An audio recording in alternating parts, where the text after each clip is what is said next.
ready to invade. The Grim Reaper breaks free, impossible to tame. The wall defends, shutting down the game. Edwards and Schmidt, a true tag team. Breaking through the lines, they play supreme. The Spud Kingdom rises, loyal and proud. Idaho Falls rocking, we're bringing the crowd. Spud Kings, we own this night. The kingdom roars like fire, we ignite. Coming for the cup, we bring the fight. Spud Kingdom, we rise, unite. Welcome, everybody, to another episode of the Spud Kingdom podcast. I am your host, as always, Woody. Thanks for tuning in once again. Sorry this episode is a little late, as Spud Kings only have one game this week. We'll get to that here in just a little bit. And I started working and just was planning on doing a concert this evening, but that got canceled at the last moment, so some things just didn't work out very well. But here it comes. It's coming today on game day, just like always. So thank you for tuning in. Appreciate it. We got the recap from last week. Only one game last week as well due to weather. We have the 3 stars of the week. We got some stats, standings, and the preview of this week. Probably going to be a pretty short episode for the most part, with only being one game to go over.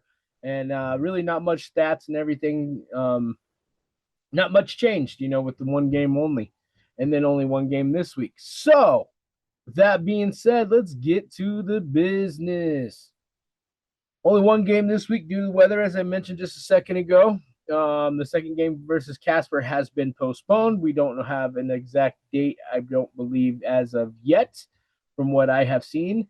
So, Thursday, December 4th, 2025 at the MAC versus Rock Springs Miners was the only game we had last week.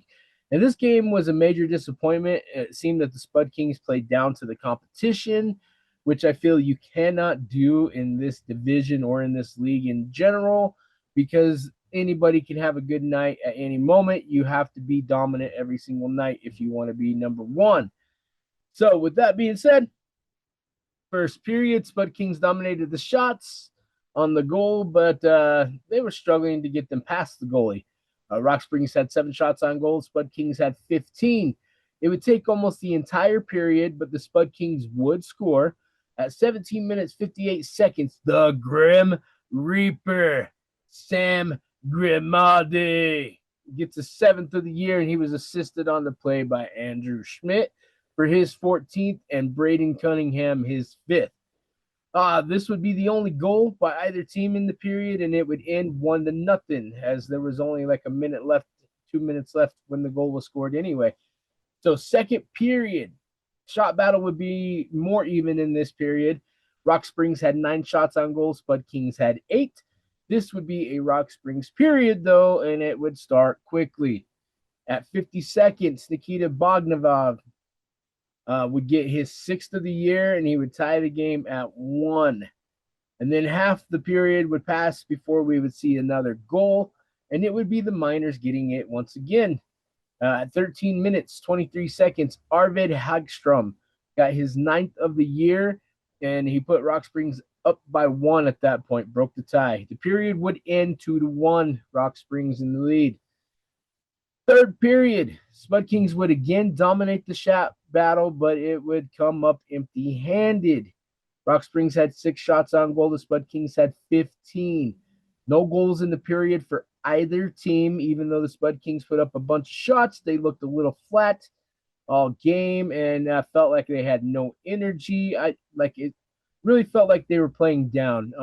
I was working an event in the back, and then when that was over, I came out and I talked to a couple of you that had been watching the whole game, and I mentioned from just what I saw that they seemed a little flat and like they were playing down, and you guys confirmed that. You said, yeah, the whole game it's been like that, like they had no energy, like they didn't really care because it was Rock Springs and yada yada, but every point matters in this league. I don't care if we have an automatic bid to the Dean Cup. We need to get wins. We got to get some W's. We got to get this team rocking and rolling together. The way to get better momentum and better camaraderie is to build wins, because it makes people happy. It makes them play together better. Unfortunately, losses brings a lot of negative energy. Nobody likes to lose. That stuff is contagious. It's really bad. So the period and game would end 2-1. Rock Springs would win. Devin Degenstein would stop 20 out of 22 shots for a 90.9 save percentage, and this would be his third loss of the season in regulation, his fourth overall, having the one in the shootout. So, with only being the one game, the 3 stars of the week, I kind of took it off of the one goal, really. I thought about putting Degenstein in here because he did have a really good game, but he did give up the 2 goals and we lost. So, third star of the game was Braden Cunningham. He had the 1 assist, but he continues to be a force on the ice. And what I mean by force is like he's assisting, he's scoring, he's also fighting people that take out our players and messing with. Like nobody messes around when Braden's on the ice because he's got everybody's back. Second star of the game, Andrew Schmidt. He had 1 assist, but played pretty well and added to his point total. Andrew Schmidt was injured for a little while, and since he's been back, has been on a tear with either assists or goals and just adding points and helping the team out. First star, welcome back, the Grim Reaper, Sam Grimaldi. He had the 1 goal, and it was great to see him back in the lineup.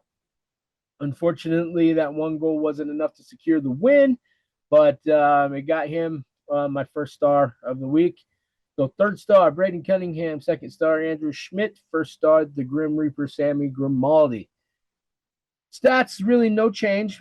Really not much. Lone goal this week and the other game being postponed. The stats really didn't change at all. I think Schmidt ended up tying for assists, but we'll get to that. Goals leader, first place still, DJ McLeish with 9. And in second, Tyler Atchison also with 9. So they're both tied there. Assist leader, first, Leo Mantenuto, 14, and he is tied with Andrew Schmidt, also with 14. Second is Thomas Harnett with 11. Points leader, first, DJ the Beast McLeish has 19 overall points, and second place is Leo Mantenuto with 18. Some goalie stats, Devin Degenstein is 9-3-1 on the season with a 2.33 goals against average and a 92.3 save percentage with 370 total saves. And for the overall standings, that loss didn't help us at all this week, but it didn't hurt us much either. As far as, the other teams made a little bit of progress because of the loss, but we didn't fall or anything. So first place is the Ogden Mustangs with a 21-2 record, 42 points overall. Second place is the Grand Junction Riverhawks, 17-7-2 with 36 points overall. Third place is your Idaho Falls Spud Kings. They're 14-6-1 with 29 points overall. So that brings us to the weekend preview. We have one game. It is tonight, and it is in Rock Springs. So it is Saturday, December 13th against Rock Springs Miners in Rock Springs. Most of you probably can't be there, and with the weather, I wouldn't tempt it because it usually gets worse as you go over in that direction.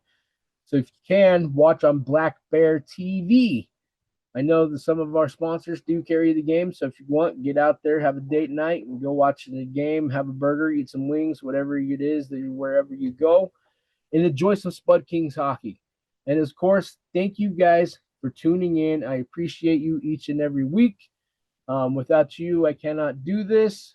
I don't know if you guys saw the rankings and all that stuff that I posted about this podcast, but you made this one of the most listened podcasts from last year. So thank you very much. I appreciate you all very much. And as always, go Ski.